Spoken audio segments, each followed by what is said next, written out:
جناب آصف صاحب، قربانی کے نصاب میں 5 چیزیں دیکھی جائیں گی، 5، یہ خوب اچھی طرح دماغ میں بٹھا لیں. اور یہ 5 چیزیں کس دن دیکھی جائیں گی؟ بقرعید کی صبح صادق، یعنی 10 ذی الحجہ کی صبح صادق سے لے کر 12 ذی الحجہ کے غروب آفتاب، یعنی یہ جو 3 دن ہے نا قربانی کے، 10، 11، 12، ان 3 دنوں میں کوئی شخص صاحب نصاب ہو تو اس پر قربانی واجب ہے. صاحب نصاب کا مطلب کیا ہے؟ یہاں پر قربانی پر خوب سمجھ لیں. سونا ہو کسی کے پاس، یا چاندی ہو، یا مال تجارت ہو. تجارتی مال کا مطلب وہ چیز جو بیچنے کی نیت سے خریدی ہو. کوئی پراپرٹی ہے بیچنے کے لیے خریدی، دکاندار کا جو جتنا سامان دکان میں پڑا ہوتا ہے سب بیچنے کے لیے خریدا ہوتا ہے. کوئی کپڑا آپ نے خریدا تھا، خریدتے ہوئے بیچنے کی نیت تھی، تو یہ تجارتی مال کہلاتا ہے. چوتھی چیز ہے نقد رقم، کیش، یعنی جو بھی آپ کے پاس بینک میں یا جیب میں جو کیش اماؤنٹ پڑا ہوتا ہے. یہ 4 چیزیں ہو گئی. 5ویں چیز ہے ضرورت سے زائد سامان.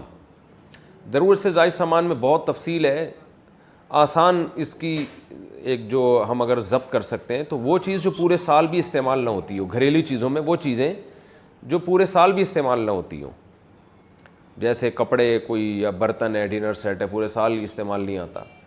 اسی طرح کوئی پراپرٹی پڑی ہوئی ہے جو نہ کرائے پر دی ہے آپ نے اور نہ آپ اس میں رہتے ہیں، وہ پراپرٹی بھی ضرورت سے زائد میں داخل ہے.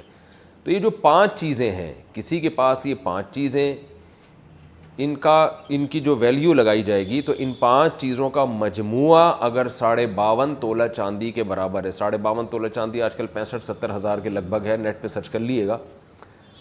تو کسی کے پاس یہ 5 چیزیں، یا 5 میں سے 4 چیزیں، یا 4 میں سے 3 چیزیں، یا 3 میں سے 2 چیزیں، یا کوئی ایک چیز 52.5 تولہ چاندی کے برابر ہے، اور یہ بقرعید کی صبح صادق سے لے کر ذی الحجہ کی 12 تاریخ کی غروب آفتاب سے پہلے تک رہتی ہے اس کے پاس، تو ایسے شخص پر، یعنی بقرعید کی صبح صادق کے وقت اس کے پاس یہ نصاب موجود تھا، اور یہ 13 تاریخ کی ذی الحجہ تک اس کے پاس یہ نصاب موجود رہتا ہے، تو وہ صاحب نصاب کہلائے گا.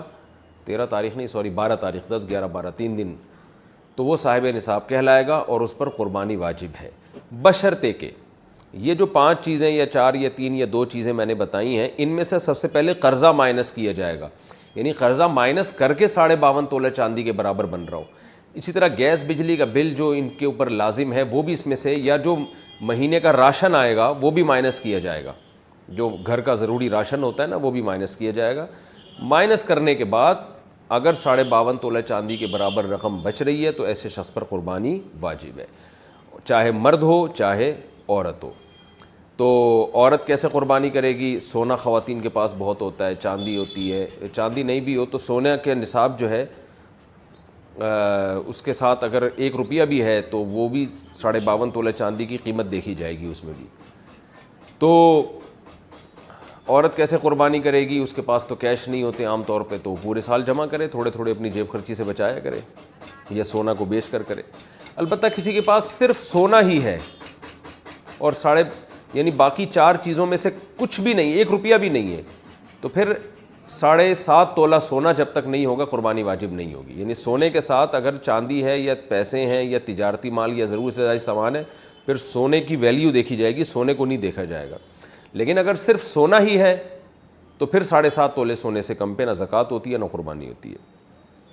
تو یہ ہے، تفصیل سے آپ کو بتا دیا. تو آپ چاہیں تو اس میں ایک گائے میں حصہ لے لیں، چاہیں تو بکرا لے لیں، چاہیں تو دمبا لے لیں. مرد پر الگ واجب ہے، عورت پر الگ واجب ہے. جو بھی